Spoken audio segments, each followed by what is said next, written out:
The morning Bessie Atwood found out she had until the first frost to prove her father's land could sustain a harvest. She was standing in mud up to her bootlaces with nothing but $40, a broken plow, and the unwelcome company of her father's creditor telling her she had one season to make it work or sign the deed over to the bank. Her father, Clem Atwood, had died 6 weeks before that morning, a hard death, a quiet one, the kind that came to men who worked themselves past what the body could bear. He had coughed through the winter and made light of it, told Bessie it was nothing more than the dry air doing what dry air always did to old lungs, and she had believed him because she needed to believe him, because the alternative was too heavy to carry while also hauling water from the creek and tending the chickens and trying to keep the garden from dying in the merciless Kansas heat. He was gone by the second week of March, 1882, and the land, 160 acres of stubborn, sun-cracked earth on the eastern edge of Comanche County, was all he left behind. No savings to speak of. No livestock beyond 2 mules named Pearl and George, 4 chickens, and a milk cow with a poor attitude. The farmhouse was solid enough, built by her father's own hands from timber hauled 40 miles, but it needed a new roof on the east side, and the well casing was starting to crack. The creditor's name was Harold Price, and he arrived from Coldwater on a Tuesday in a buggy that was too clean for the roads he would have had to take, which told Bessie everything she needed to know about the kind of man he was. He wore a pale linen suit and carried a leather satchel, and he smiled at her in the way men smiled at women when they were about to tell them something they believed the woman could not handle. "Your father's note comes due in October," Harold Price said, standing at the edge of the porch as if he did not want to step into the yard. "He borrowed against the land 3 years ago. The full amount, plus accumulated interest, sits at $212. If the debt is not settled by October 15th, the bank takes possession." Bessie looked at him for a long moment. She was 24 years old, built lean and strong from years of farm work, with dark brown hair that she kept pinned back because loose hair and farm work did not mix, and eyes the color of good creek water, a clear, changeable gray-green that went darker when she was angry, and she was very angry now. "And if I make a crop this season?" she asked. Harold Price looked at the fields behind her, the flat, dry, hopeful nothing of them, and he tried to keep the skepticism off his face and failed. "If you can document a viable harvest and present the bank with fair evidence of the land's productivity, the board may consider an extension or a renegotiated arrangement." "But Miss Atwood, you understand that we're already well past the ideal planting window for—" "I understand the planting window," she said. "I grew up on this land, Mr. Price. I know it better than any man in that bank." He left shortly after, his clean buggy rolling back down the rutted track toward the road, and Bessie stood on the porch steps and looked out at 160 acres of possibility, and she let herself feel the weight of it for exactly 2 minutes. She counted. Then she went inside, found the notebook where her father had kept his records, and sat down at the kitchen table to figure out what could still be planted and what needed doing first. What needed doing first was everything. She had started on the plow the next morning, a John Deere steel share plow that had seized up sometime over the winter and needed the share replaced and the beam realigned, when she heard a horse on the road. She straightened up from where she was crouching beside the plow in the yard and shaded her eyes with one hand and watched a man ride in off the main track on a dark bay mare. He was not a particularly large man, but he sat a horse the way men sat horses when they had grown up doing it, easy and unconscious, with a particular quality of stillness. He was perhaps 27 or 28, with the kind of face that the Kansas sun had already begun to write its history on fine lines at the corners of dark brown eyes, a jaw that needed shaving, brown skin weathered and honest. He wore a plain canvas work shirt, suspenders, a battered wide-brim hat that had seen considerable weather, and boots that had seen considerably more. He pulled up at the edge of her yard and looked at her and then at the plow and then back at her. "Morning," he said. I heard in town that Clem Atwood's place might be needing a hand. My name is August Finley. I just came up from Meade County. I'm a fair hand with most things that need doing on a farm. I can handle horses, mend fences, plow, plant, harvest, whatever the work calls for. Bessie looked at him steadily. What are your terms? August Finley took his hat off and turned it in his hands. I don't have terms exactly. I mean, I'd be grateful for a place to sleep and meals. I'm not asking for wages. She stared at him. You're not asking for pay. No, ma'am. Why not? He seemed to consider that with genuine care, which she noticed. I've been looking for a place to settle for a while. Work that means something. I heard what happened to your father. Clem Atwood had a good reputation in this part of Kansas. I thought maybe I could be useful here. And I've got my own reasons for not needing wages right at the moment. It was an incomplete answer, and she knew it, and she suspected he knew she knew it. But she also looked at the plow sitting broken in her yard, and looked at the fields that needed turning, and calculated what it would take to hire anyone from town, which was more than she had, and she made a decision. You can stay in the tack room off the barn, she said. I'll feed you. If you steal from me or cause me any trouble, I'll shoot you myself. Are we clear? The corner of his mouth moved. Not quite a smile, but close. Yes, ma'am, we're clear. Stop calling me ma'am, my name is Bessie. Yes, ma'am, Bessie. He was off his horse and looking at the plow within 15 minutes, and within an hour he had identified the problem with the share mounting, and had ridden back to town with a short list of parts she needed and returned by midday with them, having spent the last of his own small amount of road money to buy them. She did not know that until much later. The first week was almost entirely practical. There was too much to do for anything to be anything other than practical. The ground on the South 40 had not been turned since the fall, and the soil had compacted through the winter into something that resisted the plow like argument. August drove the mules, Pearl and George, who took to him with a speed that mildly irritated Bessie, since Pearl in particular had been difficult with everyone since her father died, and worked the rows from the first light of morning until the light gave out, and Bessie worked beside him. She had been afraid in those first days that he would be the kind of man who tried to steer her away from the heavy work, who treated her like something that needed managing rather than a partner in the effort. She had met enough of those men in her 24 years, well-meaning men whose helpfulness was a form of condescension, who believed that directing a woman was the same as helping her. August Finley was not that kind of man. He worked. He worked hard and without complaint and without performance. When something needed doing, he did it. When he did not know how Bessie wanted something done, he asked her, and then he did it her way without arguing. When he had a better idea, he said so plainly and let her decide, and when she decided differently than he suggested, he accepted it without sulking. By the end of the first week, the South 40 was turned. By the end of the second week, they had assessed everything on the property and made a plan. The plan involved planting winter wheat on the South 40 and the East Field, keeping the north section for a kitchen garden that was already showing some early season growth Bessie had managed herself, and attempting to get a stand of sorghum on the far west section that had decent enough moisture retention from a shallow, seasonal wetland that formed at its edge. Sorghum was a gamble, but the soil west was different, darker and more alkaline, and it was a gamble that the timing made worth taking. Bessie sat at the kitchen table with her father's record books and her own calculations spread across the table, working by lamplight long after the sun went down, trying to figure the numbers. $212. What a crop from 160 acres could realistically return in a decent season. What the expenses of seed and repair would eat into that margin. What she had left after buying the plow parts and more seed. She did not hear August come in from the barn. She had left the door open for the evening air until he was standing in the doorway, hat in hand. "I'm sorry to interrupt," he said. "I just wanted to know if you needed anything from the well before I turned in." "No," she said. "Thank you." She paused, looking at the numbers again. "Sit down if you want. I could use someone to check my arithmetic."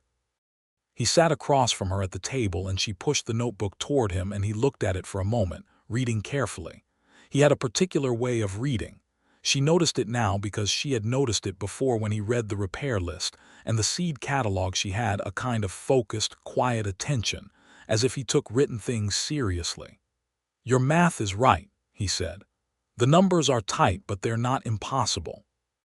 If the wheat yields like your father's records show it should in a good year, and if the sorghum does what it could, you're looking at making the 212 with enough to spare for seed going into next year." "That's if everything goes right," she said. "Yes," he agreed. "That's the condition on all of this, isn't it?" She looked at him across the lamp. The light was warm and it caught the angles of his face, and she found herself noticing things she had not permitted herself to notice during the daylight hours of work: the steadiness of his eyes, the careful set of his mouth, the way his hands rested on the table, rough and capable and quiet. "Where did you come from?" she asked. "Before Meade County." He was quiet for a moment, not the quiet of someone hiding something, but the quiet of someone choosing how to answer honestly. "My family had a farm in Missouri," he said. "I grew up there. Then some things happened and I moved west. I've been moving west for a few years, picking up work where I could. I wasn't looking to keep moving, but I hadn't found a reason to stop." "What kind of things happened in Missouri?" "My father died," he said. "And after that my mother remarried and the farm was sold and there wasn't really anything left to stay for. I've got a sister in Dodge City. I've been meaning to get to Dodge to see her, but I haven't yet." "You could still go," Bessie said. "Dodge is not that far." "I know," he said, "but right now I'm here." He said it simply, with no inflection that she could find meaning in if she was looking for it, and yet she found herself looking for it. She closed the notebook. "Get some sleep," she said. "I want to start on the east field at first light." "I'll be up," he said, and stood and put his hat on and went back to the barn. She sat at the table for a while after he left, listening to the night sounds of the Kansas grassland, the crickets, the occasional low call of some distant bird, the wind in the tall grass beyond the fence. And she thought about her father and the land and the debt and the numbers. And she thought, very briefly and almost against her will, about the way August Finley had said "I'm here" as if it were simply and completely a fact. April turned into May with the urgency of a season that had no patience for hesitation.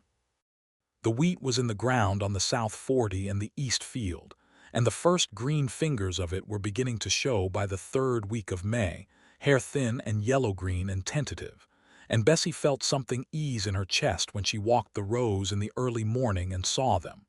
Life. That was what it was. Life coming up out of the ground she was trying to save. The sorghum on the west section had gone in later than she would have liked, and the germination was uneven in the first week. Some rose thick and vigorous, others spotty.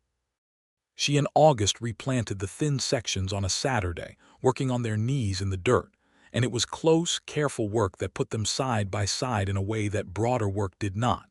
"Tell me about your father," August said. They had been working in comfortable silence for a while, and his voice came without preamble, as if it were a continuation of a conversation rather than the start of one. Bessie sat back on her heels and looked down the row. "He was stubborn," she said. "The most stubborn man I ever knew, and that includes every stubborn man I have met since, and Kansas has a surplus of stubborn men. He used to say that the land didn't want to give you anything for free, and that was the whole point of it, that you had to earn what you got from it every single day or it would forget you were there." "That's a hard way to think about farming," August said. "It's an honest way," she said. He wasn't wrong. This land, she spread her fingers and pressed them into the dark soil, it doesn't care about you. It doesn't owe you anything. But when it gives everything. He loved it for that. He said it was more honest than people. August was quiet, turning a handful of soil in his palm, watching it fall through his fingers. He wasn't wrong about that either. "Were you close to your father?" she asked. He thought about that. "In the way that men are close who work together every day and don't have many words between them," he said. "I understood him, I respected him. He was a fair man. I think what I miss most is just the shape of him, the presence of a person who was always there and then wasn't." Bessie looked at him. "Yes," she said quietly. "That's exactly it." She had not expected to find herself understood in that particular ache, and the finding of it left her briefly unable to speak. They went back to work. But something had shifted between them. Some small degree of distance had been reduced, and they both felt it and neither spoke of it directly. And that was as it should be because they were both people who understood that some things needed to be approached sideways. May became a month of learning each other's rhythms. They woke before the sun every morning, Bessie in the farmhouse and August in the tack room, and they were in the fields by the time the first light was showing on the horizon. She learned that he was a better hand with the mules than anyone she had seen. He had a patience with animals that was its own form of intelligence, a willingness to let a creature come to trust rather than demanding it. She learned that he was an excellent carpenter, which became relevant when the east wall of the barn started showing a lean that worried her, and he spent 3 days rebracing it with timber they cut from a stand of cottonwood along the creek. She learned that he could read the sky and the wind and the behavior of the grasshoppers in ways that told him things about the weather, with a reliability that occasionally startled her. He learned that she was the better farmer of the two of them, that she knew this specific land, its moods and its particular resistances, in a way that only came from having grown up on it. He learned that she was decisive, that when she made a choice she committed to it completely, that she would rather make a good decision quickly than a perfect decision too late. He learned that she had a temper, brief and hot and honest, that flared when something was unfair and died quickly when the unfairness was addressed. He learned that she sang sometimes while she worked low, barely their singing, hymns mostly, that she did not seem to know she was doing. The first real difficulty came in early June, when the creek dropped. It had been a dry spring, not catastrophically dry, but dry enough that the water table was lower than the average, and the creek that ran along the northern edge of the property fell to a thin thread of itself over the course of a week. The kitchen garden needed water and the young wheat needed water, and the shallow well at the house was holding but not generously, and Bessie stood at the creek and looked at the water and did the calculations in her head and felt the first cold finger of real fear. "We need to irrigate," she said, "properly. The kitchen garden especially, those plants are already stressed." "There's enough water in the well for drinking and cooking and the livestock," August said, crouching at the creek edge and testing the flow with his hand. "But you're right about the garden. And the wheat, if it doesn't get rain in the next 2 weeks, the seedlings on the east field are going to struggle." Bessie had been thinking about the wetland on the west section. It was small and seasonal, but it was still holding water because of the clay layer beneath it. If they could dig a channel shallow but long, from the west section to the kitchen garden, they could direct some of that surface moisture where it was needed most. It was a week of digging at least, maybe more. "We start tomorrow," she said. They dug every morning and evening when the sun was lower, working the clay and sandy loam of the channel with spades and a mattock, and the work was exhausting in a way that asked for more than muscle. It asked for the particular kind of dogged commitment that did not have room for doubt. The days were long and the sun was fierce, and the mosquitoes from the wetland area were aggressive and relentless. And Bessie came in at the end of each day with her arms aching and her hands raw even through the gloves, and still, she sat at the table after supper and checked her records and planned the next day. On the 5th day of digging, she was sitting on the ground at the edge of the partially completed channel, catching her breath and drinking from the canteen, when August sat down beside her, not at a polite distance but nearby, close enough that she was aware of the warmth coming off him in the late afternoon heat, close enough that when he reached across for the canteen his arm brushed hers. Neither of them moved away. "Tell me something," he said. "Something that has nothing to do with the farm." She looked at him sideways. "Like what?" "Anything. What do you like? What do you think about when you're not thinking about wheat and water and bank deadlines?" She was quiet for a moment, genuinely considering it. She could not remember the last time anyone had asked her that. "I like reading," she said, My father had 3 books and I read them each so many times that I know them mostly by heart. I'd like to have more books. I'd like to see a town with a proper lending library one day. I'd like to see the mountains. I've never seen mountains. I have, he said. Once. I came through the Rockies in Colorado on my way from Missouri. There he paused, looking for the word. They make you feel like the right size, he said at last. Like you're exactly as small as you should be, which is somehow reassuring. She looked at him. That's a strange way to describe something beautiful. It was beautiful, he agreed. But that was the feeling it gave me, like the world was putting things in proportion. She thought about that. I wouldn't mind feeling that way, she said. He was looking at her when she turned back from looking at the horizon. She met his eyes, and for a moment neither of them spoke, and the afternoon light was gold and full of the sound of grassland, and the air between them had a quality of potential that she felt in her sternum. We should finish this section before dark, she said. We should, he agreed, and stood and picked up his spade, and they went back to work. The channel was finished by the end of the week, and it worked not perfectly, not bountifully, but enough. The water from the wetland crept through the clay-bottomed channel and spread into the kitchen garden rows, and the plants, which had been beginning to show the pale, particular stress of insufficient water, began to recover. It was a small miracle of physics and labor, and Bessie walked the garden the morning after they opened the channel and felt something inside her loosen with relief. Rain came in mid-June. Finally and generously, 3 days of steady rain that soaked into the wheat fields and woke the sorghum on the west section into vigorous, visible growth almost overnight. Bessie stood at the kitchen window the first morning of it and watched the rain fall and pressed her forehead against the cool glass and breathed. When she turned around, August was standing in the kitchen doorway. He had come to the house to tell her about a section of the wheat on the east field where the drainage was puddling and needed to be addressed, and he was wet from crossing the yard, and he was watching her with an expression she could not entirely read. There was tenderness in it, she thought. Or she was projecting tenderness because she wanted to see it. The east field puddle, she asked. We'll need to cut a drainage furrow along the northern edge of that section, he said. Not urgent today, but before the soil compacts around it. Tomorrow, she said, when it stops. Tomorrow, he agreed.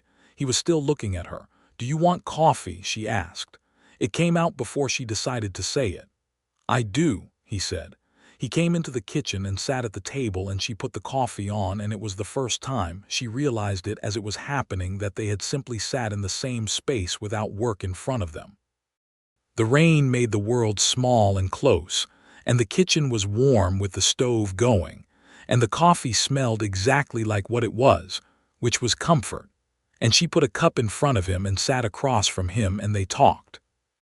They talked for 2 hours. She did not know how it was possible to have that much to say to each other, given that they spent every working day together, but the rain seemed to create a different space, a space outside of the farm's urgency, and in that space they were different versions of themselves.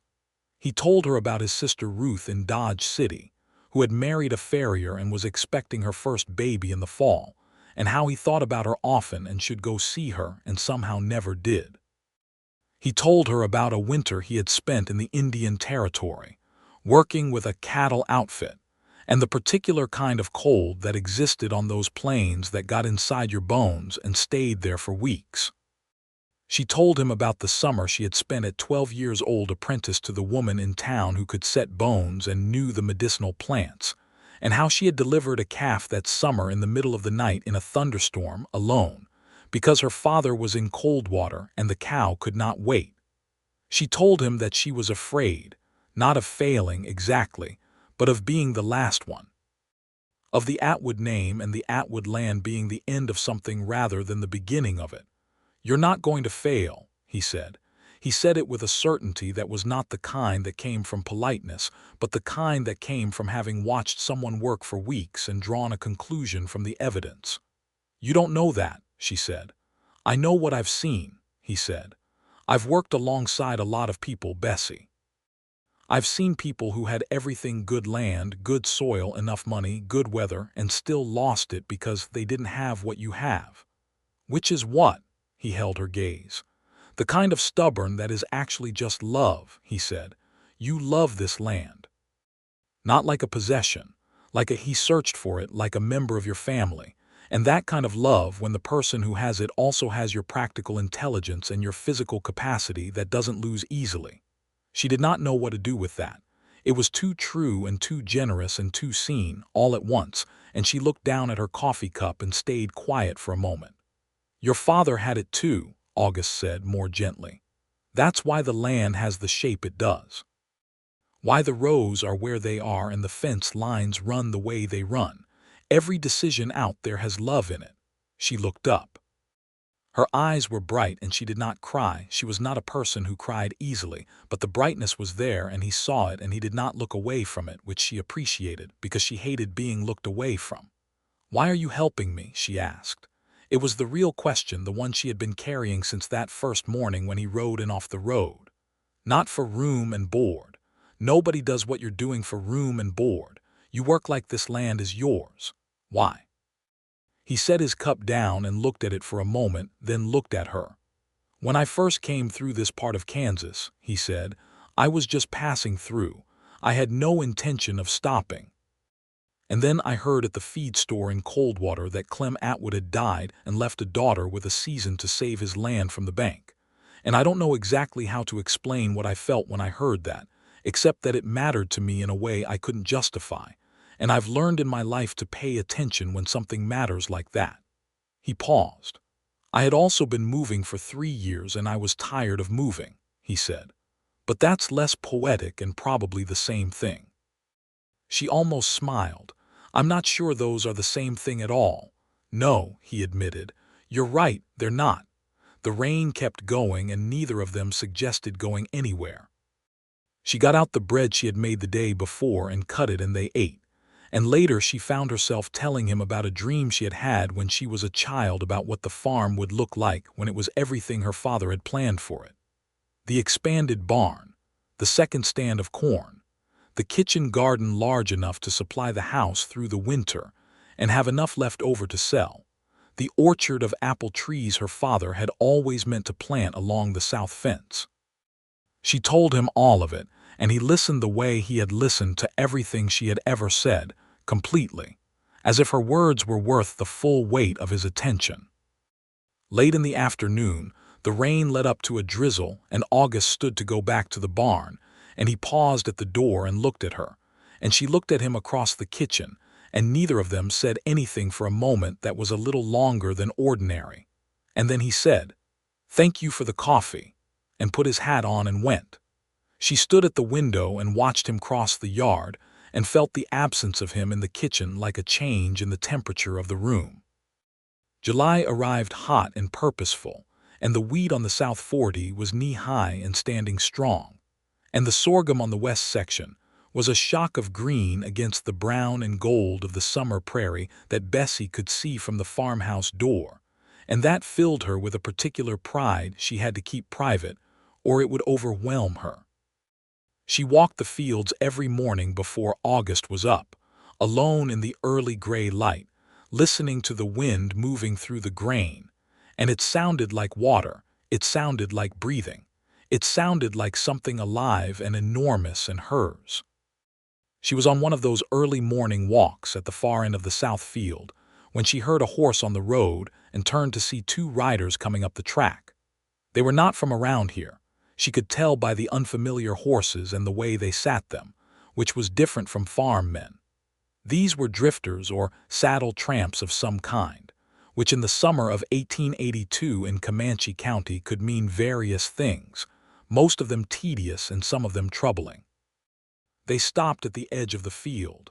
The first one, heavyset, with a red beard that needed attention, looked out at the wheat. "Fine-looking crop for a woman alone," he said. "I'm not alone," she said, which was entirely true and not at all the kind of statement she intended to be interpreted as she suspected he would interpret it. "We're looking for work," the second one said. He was younger and more nervous-looking, which she found only marginally reassuring. Heard there might be wages here.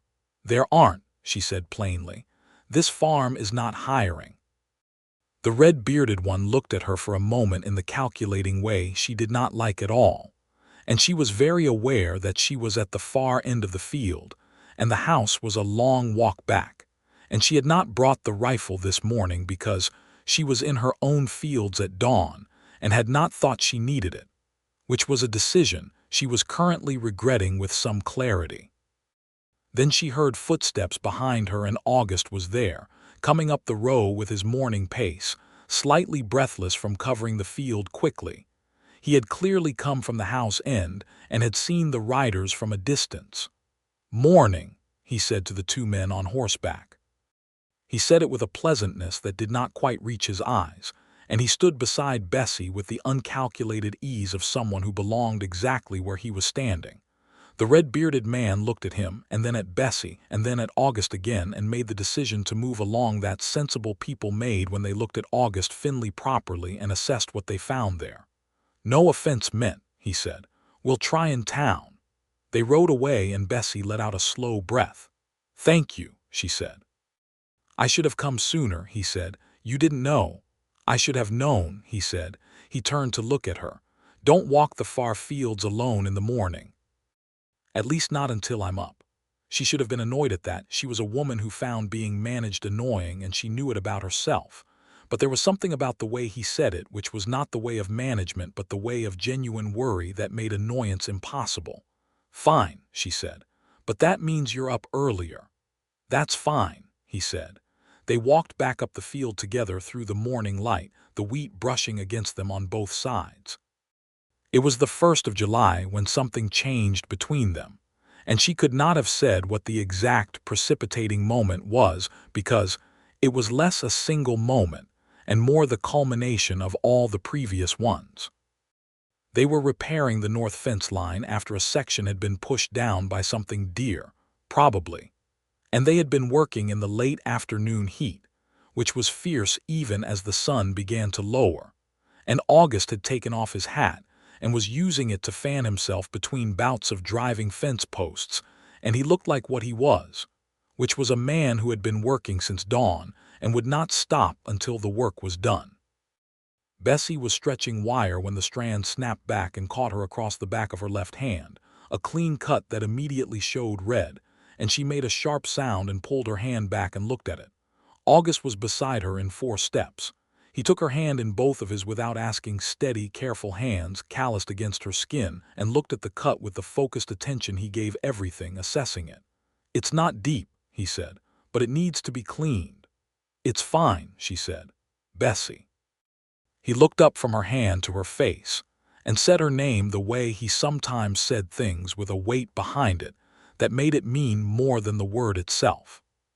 She let him take her back to the house. He washed the cut with the clean water from the basin, and she had witch hazel in the medicine cabinet that her father had always kept, and he applied it with a care that was so precise and so gentle that it required all of her composure to remain as still as she was remaining, his hands holding hers. The kitchen, the late light coming through the window the color of warm amber. The quiet between them that had become, over the weeks, the most comfortable quiet she had ever been inside. "August," she said. He looked up. "Why haven't you gone to see your sister?" she said. It was not what she had meant to ask, but it came out instead of the other thing, and she supposed that was safer. "Because I would have to leave to do it," he said simply, and looked back down at her hand. She let that sit where it landed, which was somewhere central in her chest.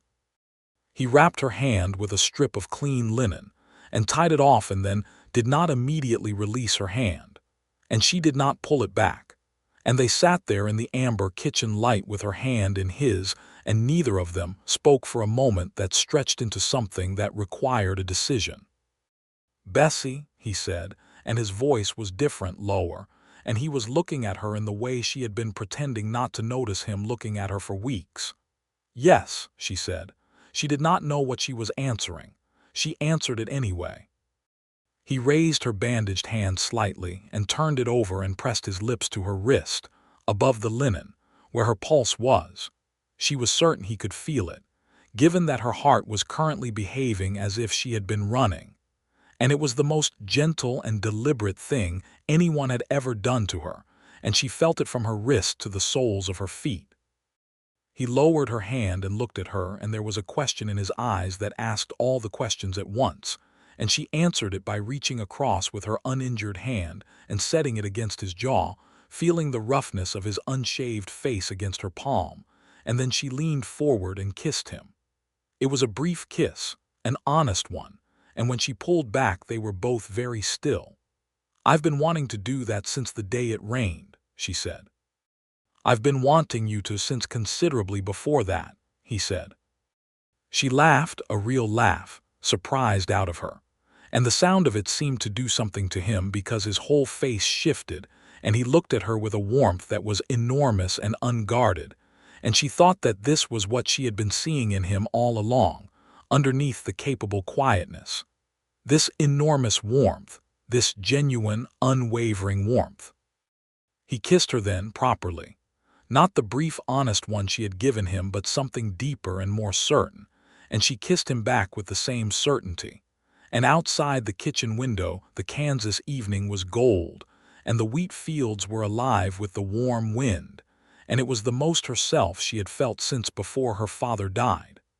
They were careful with each other after that, in the way of people who have something worth being careful with. There was no dramatic change. They still woke before the sun and worked the fields and ate their meals and checked the rows at evening. But everything was colored differently now, every exchange between them carrying an additional layer of meaning that they felt in the ordinary words and the everyday proximity. August found small ways to show her. He brought her wildflowers once, a rough handful of prairie blooms he had found at the edge of the creek, nothing fancy, just color and life, and the thought behind it, and left them on the kitchen table without comment, and she found them in the morning and stood looking at them for a long moment before putting them in a tin can of water where she could see them from her chair. He fixed the chair that had been wobbling for months without being asked. On a Sunday evening, when the week's work was done and the light was long and they had nothing they had to do for an hour, he read to her from one of the 3 books, reading aloud in the kitchen while she sewed and the lamp threw warm shadows on the wall. She showed him in her own way. She learned how he liked his coffee stronger than she made it for herself, and made it that way without comment. When she baked bread, she made the kind he had mentioned once that his mother used to make, with a bit of honey in it, and she did not tell him she had done it on purpose. When he came in exhausted from a long day and sat at the table with his head in his hands, she sat down beside him instead of across from him, close enough that he could lean, and when he did, she stayed steady. The wheat on the South 40 was heading by the 3rd week of July, the grain forming in the pods with a fullness that made Bessie crouch down in the rows and cup the heads in her hands and feel the weight of them as if she were reading a future she had earned. The sorghum on the west was tall and dense, and it needed a lot of water through August, and the dried spell that came in the last 2 weeks of July made her nervous enough that she was checking the channel and the wetland level every evening. The wetland was dropping. The clay layer was holding what it could, but the heat was relentless, and 3 weeks without rain in a Kansas July will test any patience, human or hydraulic.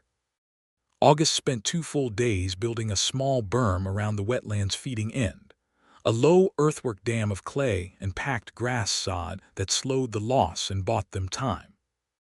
It was hard work in the heat, and when he came in from the 2nd day of it, he was pale under his tan, and she made him sit, and she brought him water from the well, cool water in the clay crock that kept it cold. And she sat with him while he drank it, and she pressed her hand to his forehead to check for heat, which was purely practical in its intention and not purely practical in the way it felt. And he caught her hand when she would have lowered it and held it against his cheek for a moment with his eyes closed. "I'm all right," he said. "I know you are," she said. "I just wanted to keep your hand there for a moment." She left it. Rain came on the 1st of August, real, soaking, 3-inch rain that fell over 2 days and saturated the fields and filled the wetland back to 3/4, and silenced every anxiety Bessie had been carrying for weeks. She stood in the rain on the first day and let herself get absolutely soaked, and did not care even slightly. And August stood beside her and let the same happen to him, and neither of them spoke, because the rain was saying everything that needed to be said. Then he took her hand and she took his, and they stood in Bessie Atwood's wheat field in the August rain with their faces turned up to the sky and their hands clasped between them. "I love this land," she said. "I know," he said. "I'm starting to love it too." She turned to look at him. Water was running down her face and she did not care. "August," she said. "Bessie," he said. "I love you," she said. She said it straight, the way she made decisions, without flinching, without preamble, committed completely. "I know that's fast, or maybe it's not fast given everything, I don't actually know. But I thought I should say it because it's true, and I don't see the point in keeping true things to myself." He looked at her for a moment with that expression she was beginning to know very well, the one that was all warmth and full attention, and then he lifted their clasped hands and pressed his lips to her knuckles and said, "I have been in love with you since you told me you would shoot me yourself if I caused you trouble, Bessie Atwood. I didn't say it because I was afraid it was too soon, and I was afraid to ruin something I was sure I wanted." She laughed again, the real laugh, surprised again by him, which she was beginning to suspect was something she would keep being surprised by for a very long time, which was a remarkable thought. "That was the first day," she said. "I know," he said. "I told you, it wasn't fast." He kissed her there in the rain in the wheat field, and she kissed him back in the rain in the wheat field, and above them the August sky was gray and generous, and the wheat stood in its rows breathing. August, the month, not the man, though the man was also fully present in it, was a month of culmination. The harvest window was coming. The wheat would be ready to cut by mid-September, which was exactly where it needed to be, and the sorghum would follow. Bessie spent evenings running the final calculations, expected yield against expected price, the cost of hiring the thrashing rig that would come through the county in September, the final margin against the debt. It was close. It was very close, but it was possible. She told August one evening. She showed him the numbers and he went through them carefully and looked up with an expression that was quiet and sure. "You're going to make it," he said. "We're going to make it," she said, because by this point the distinction seemed important. He looked at her across the notebook and something moved through his expression that she had not seen before, something that was larger than the present moment, something that was thinking about the future, and she felt the weight of it like a good weight. "Bessie," he said. "Yes," she said. "I want to stay," he said. I want to be here, not just through the harvest, permanently. If that's something you want as well, if you'd have me." She looked at him steadily. The lamp was between them and the night was quiet outside. "Is that a question?" "It's several questions," he said. "I'm asking them all at once because I can't think of how to separate them." "Then I'll answer them all at once," she said. "Yes." He reached across the table and she gave him her hand, the left one, the one with the healed cut from the fence wire that had left a faint pale line across the back of it, and he held it.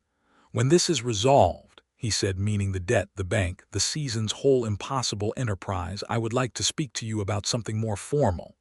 "You mean a proposal," she said. "I mean a proper proposal," he said. "You deserve a proper proposal. I wanted you to know it's coming." She was quiet for a moment, looking at their clasped hands on the table. "August," she said, "you have been working beside me every day without wages for 5 months. You have worked harder on this land than any man, including my father, in the years before his health broke.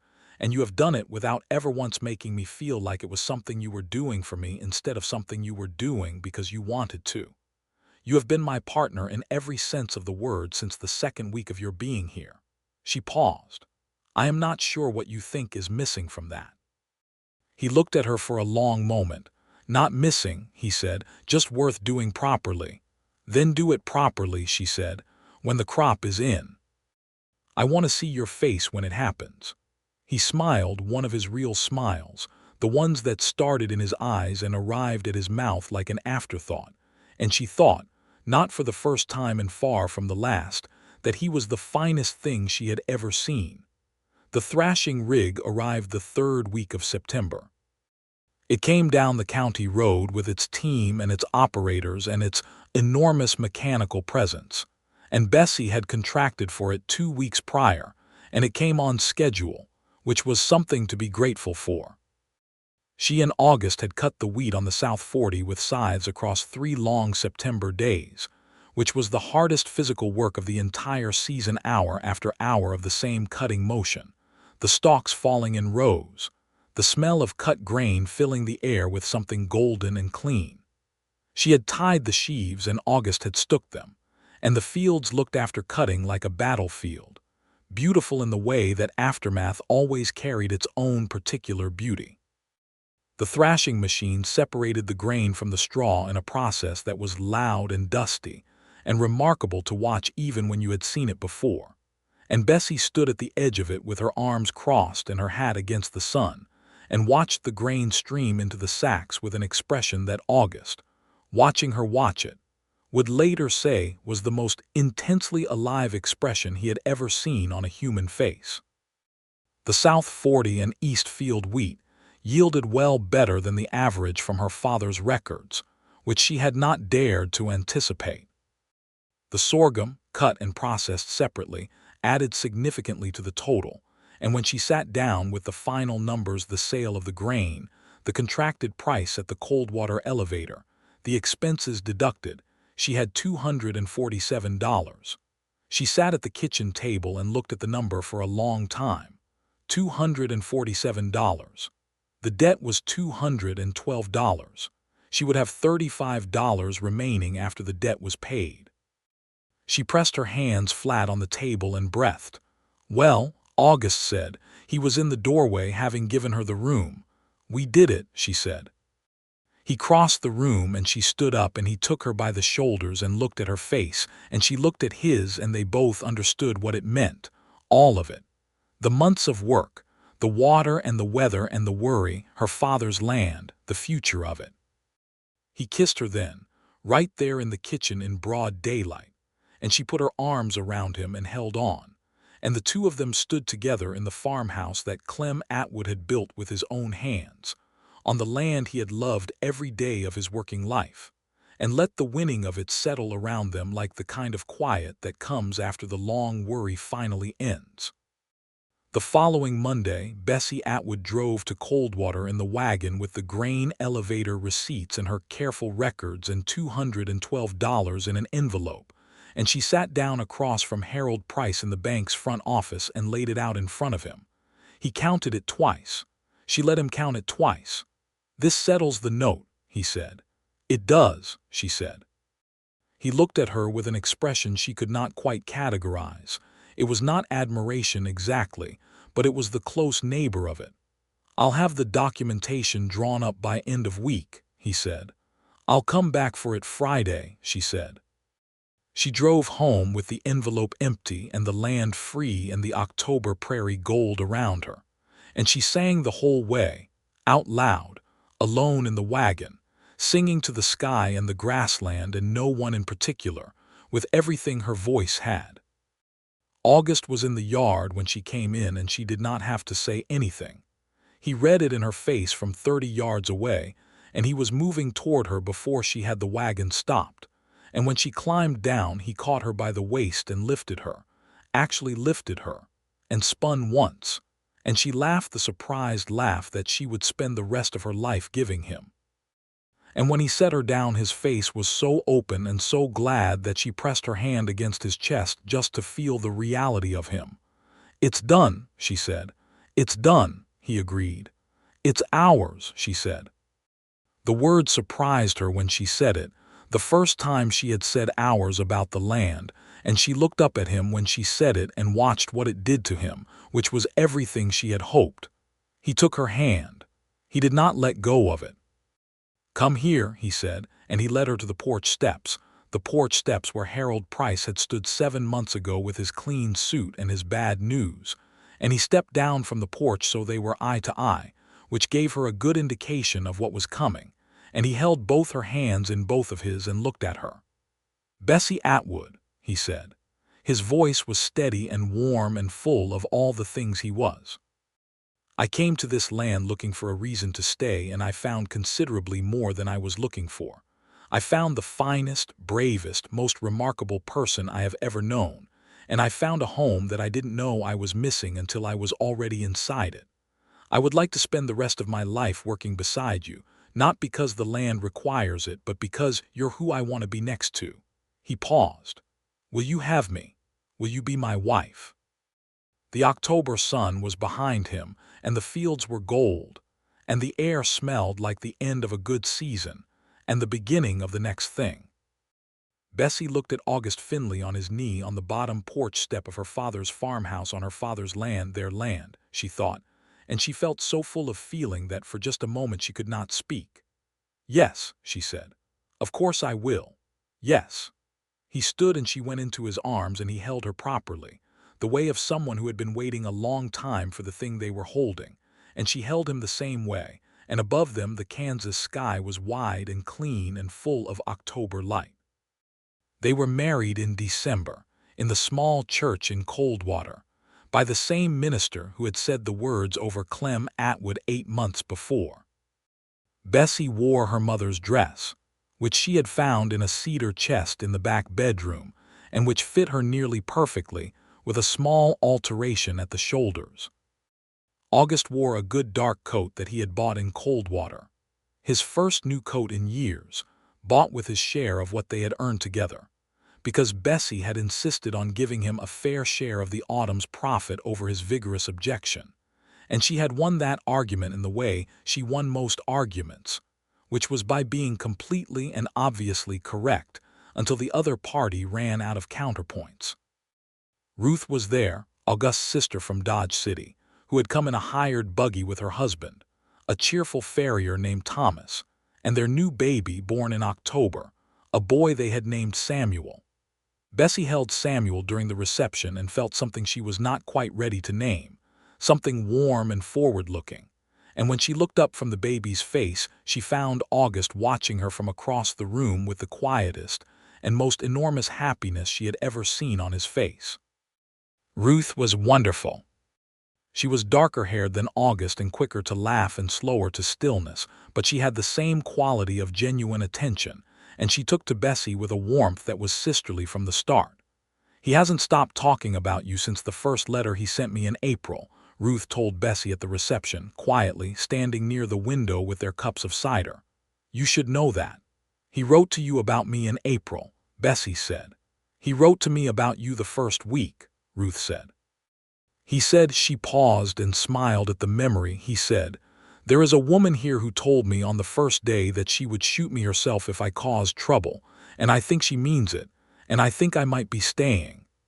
Bessie laughed, and across the room August looked over at the sound of it, and their eyes met, and he smiled. The winter after the wedding was mild by Kansas standards, which meant it was cold and occasionally brutal, but not the kind of brutal that made you question every decision that had led you to being a farmer on the southern Kansas plain.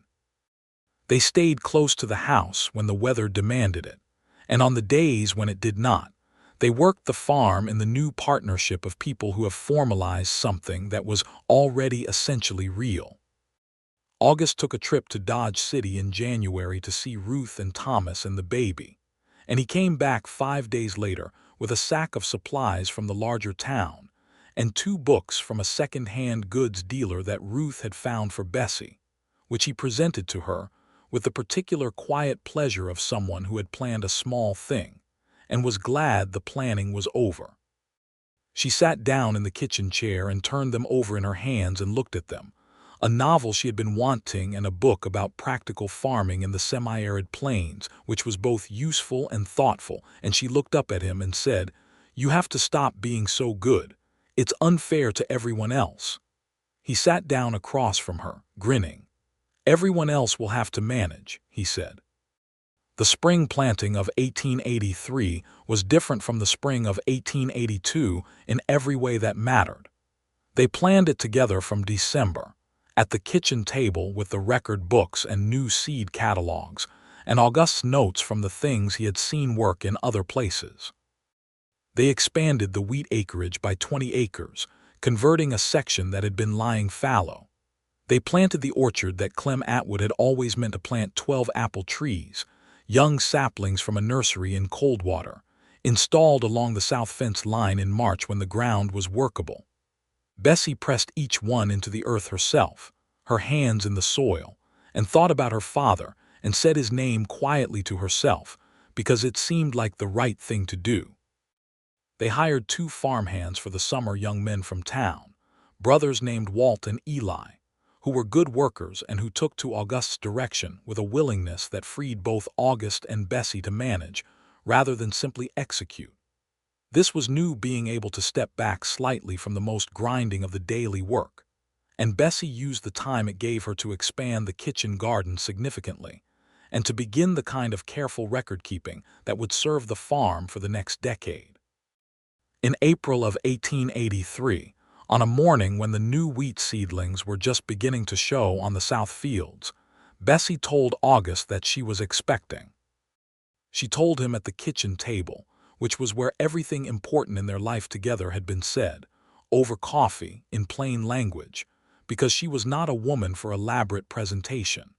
He went very still and looked at her, and then he stood up from the table and came around it and crouched beside her chair and took her face in his hands very gently, as if she had become suddenly precious in a new way, and he looked at her for a long time. "Are you all right?" he asked. "I'm perfectly well," she said, "and I'm glad." "Are you glad, Bessie?" he said, and his voice was not quite steady. "There are no words for how glad I am." She put her hands over his. "Good," she said. "Then we're agreed." He pressed his forehead against hers, and she closed her eyes, and they stayed like that in the kitchen, the April light coming through the window, the sound of the prairie outside, the world both exactly as it had been a moment ago and completely different. The baby came in late November of 1883.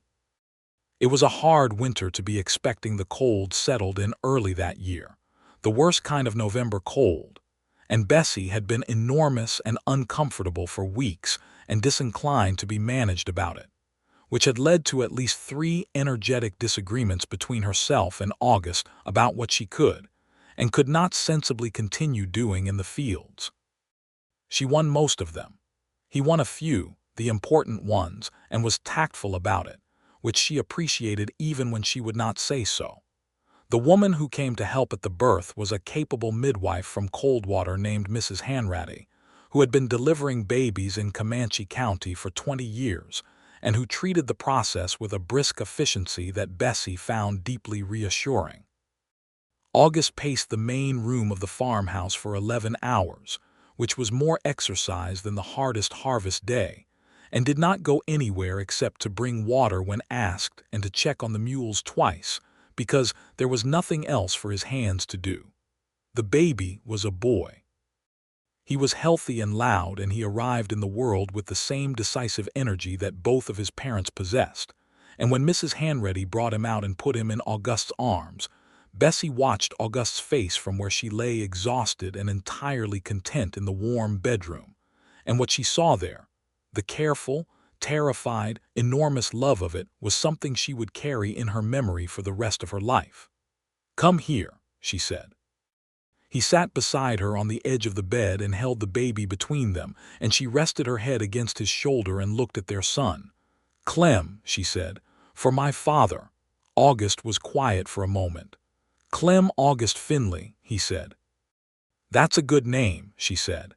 "It's a fine name," August agreed and pressed a kiss to her temple, and the baby Clem August Finley made a small, determined sound as if he agreed with both of them. The years settled into themselves with the rhythm of the land. The farm grew.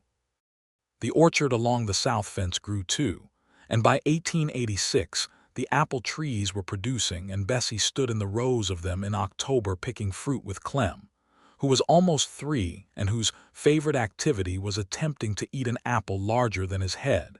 And she thought about her father saying that the land didn't give you anything for free, and that was the whole point. The whole point. The whole, entire, beautiful point.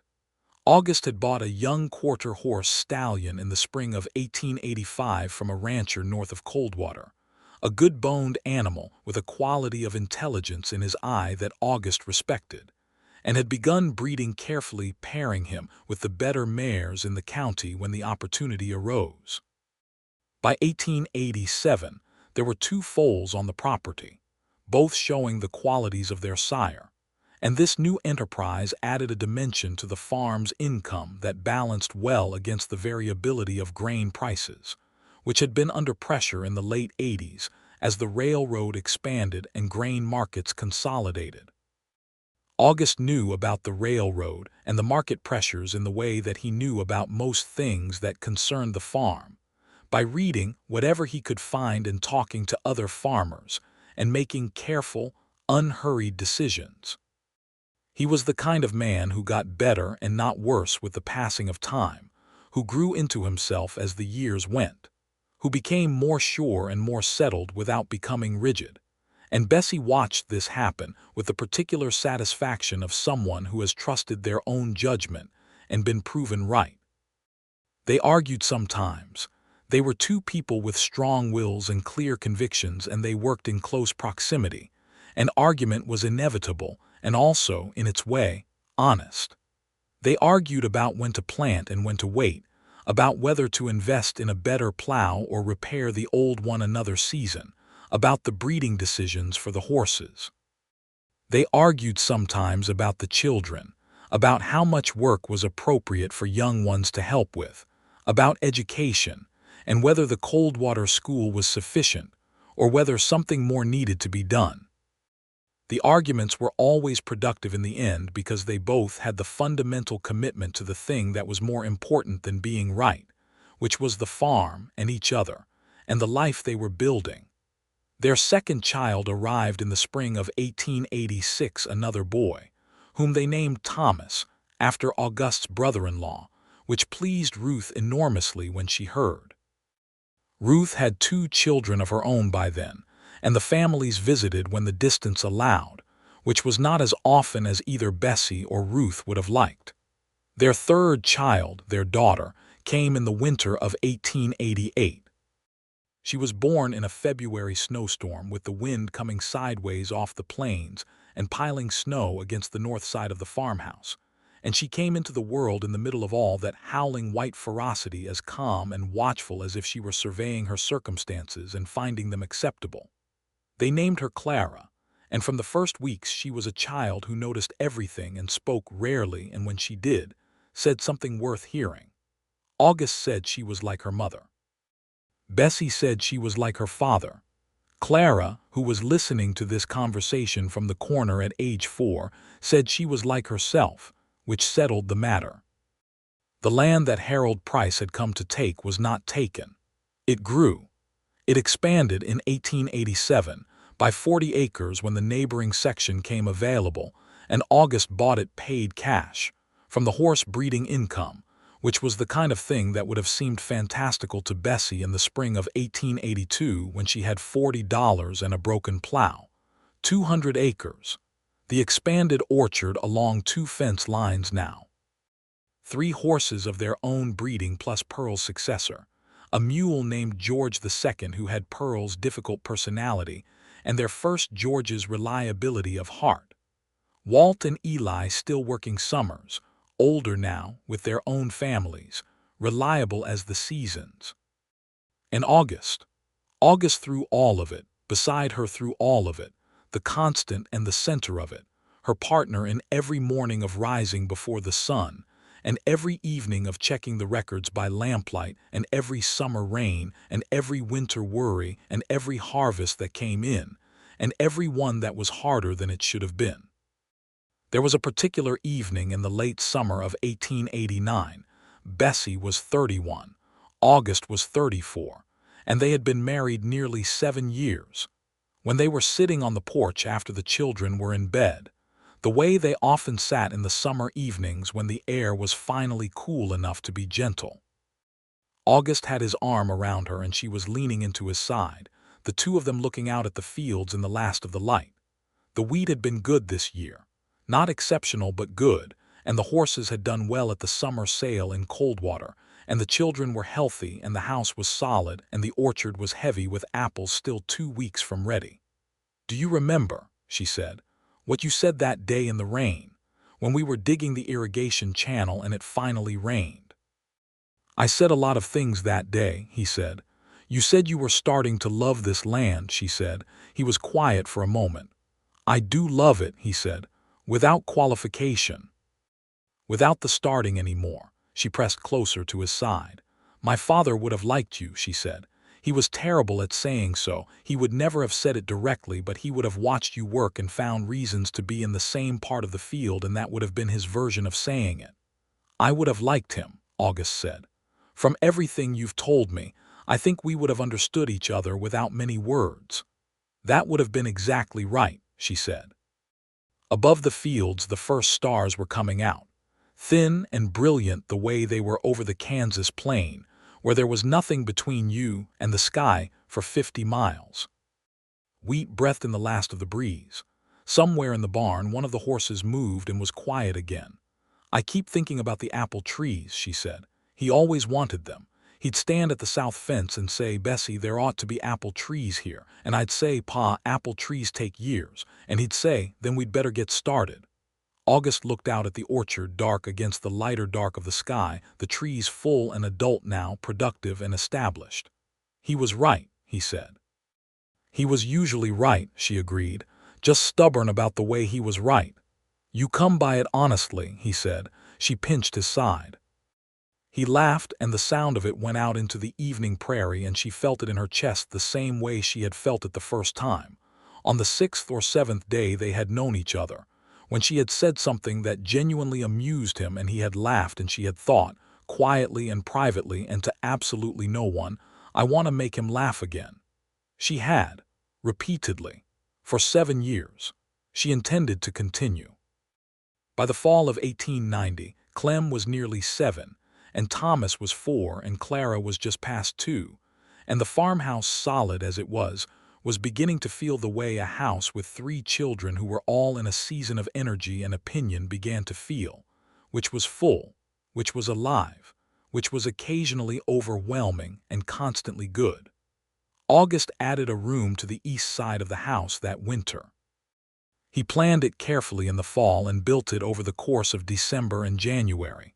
The same patient, capable carpentry he had applied to the barn 7 years before, and by February there was a proper children's room with 2 windows and enough floor space for 3 beds, and all of the accumulated chaos of 3 children's lives.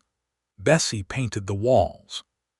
She had found a tin of yellow ochre paint at a merchant in Coldwater, and she applied it herself with a brush and a ladder while August was working outside. And when he came in and saw it, he stood in the doorway and looked at it for a moment and then said, "That's the exact color of sunflowers." And she agreed that yes, it was, and that was the point. Clem loved the color. Thomas was indifferent to it. Clara stood in the middle of the room and turned slowly and nodded once, which was her standard expression of approval. The following spring, Bessie planted sunflowers along the east side of the house. They grew all summer, tall and absurd and joyful, taller than Clem by July, and they bloomed in August the month, though the man watched them too with a pleasure he did not disguise. And the house looked from the road like something out of a painting, the sunflowers blazing against the white painted wood, the wheat fields behind them, the sky enormous and blue. A woman from town rode past one September day when the sunflowers were at their last and said from the road, "That is the prettiest farm in Comanche County." Bessie was in the yard and she said, "Thank you," and meant it. August, coming from the barn, heard the exchange and looked at Bessie across the yard, and the look between them was the private language of shared years and shared effort. The kind of look that says, quietly and completely, we did this together, all of it. That evening when the children were in bed and the house was quiet, August sat with her at the kitchen table, the same kitchen table where they had shared coffee in the rain, where she had shown him the numbers and they had planned the impossible season, where she had told him she loved him, where he had been careful with her bandaged hand, where they had talked and worked and argued and decided, where Clem had been first fed and first held, and he reached across and took her hand. "Bessie," he said. She looked at him across the lamp. "I want you to know," he said, "that this is the life I would have chosen if I had been able to see it and choose it, every part of it." She turned his hand over in hers and traced the lines of it with her thumb, the palm roughened from every kind of work, the knuckle scar from a fence wire years ago, the particular shape of his hand that she knew as well as she knew the South 40. "I know," she said. "I want you to know the same thing." "I do," he said. "I've known since that first week." "The first week you knew this was the life you would choose," she said. "No," he said. "In the first week I knew you were." He met her eyes. "The life came with you. It was always you first." She looked at him for a long, full moment, this man who had ridden in off the road one April morning and found her with a broken plow and $40 and one impossible season ahead of her. This man who had worked every day beside her without pay, without complaint, without needing to be asked. This man whose patience and warmth and steady, capable presence had been the thing that made the impossible season possible. "August Finley," she said, "you are the finest thing that ever happened to this farm." He smiled. "I thought that was the irrigation channel," he said. She laughed, the surprised laugh, the real one that he was always finding even now, even 7 years in, he could still find it, which she suspected he always would. "The irrigation channel was also excellent," she allowed. "I'll take second place to a drainage ditch," he said. "That seems about right." "You are in first place," she said. "You have always been in first place." He raised her hand and pressed his lips to it, the same gesture from that first evening in the kitchen, the one she had felt from her wrist to her feet, and she felt it still, the same way, all these years later, which was the best kind of thing, the thing that did not diminish with familiarity but deepened with it. The land was theirs, 200 acres of Kansas prairie that had given everything asked of it by the people who had asked honestly and worked alongside it honestly. The apple trees along the south fence that Clem Atwood had said they ought to plant, and his daughter had planted. The wheat fields that remembered every season. The horses in the barn whose quality spoke of patience and care. The farmhouse with the yellow-painted room and the sunflowers along the east wall. Clem August Finley, 7 years old, who had his mother's eyes and his father's way of stillness, who could already help with the morning feeding, and who had decided in a serious and unshakable way that he was going to be a farmer when he grew up. On this land, these fields, and August had heard him say this, and had looked at Bessie with a complicated and joyful expression, and she had nodded at him because yes, she thought so too. Thomas, who was 4 and loud and in love with the horses in a way that made August say he might be a better horseman than a wheat farmer, which was said with pride rather than disappointment, because the Finley farm had room for a horseman.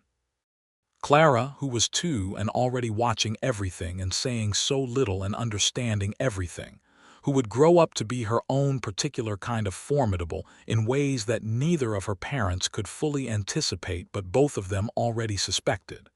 The debt paid, the land free, the season won.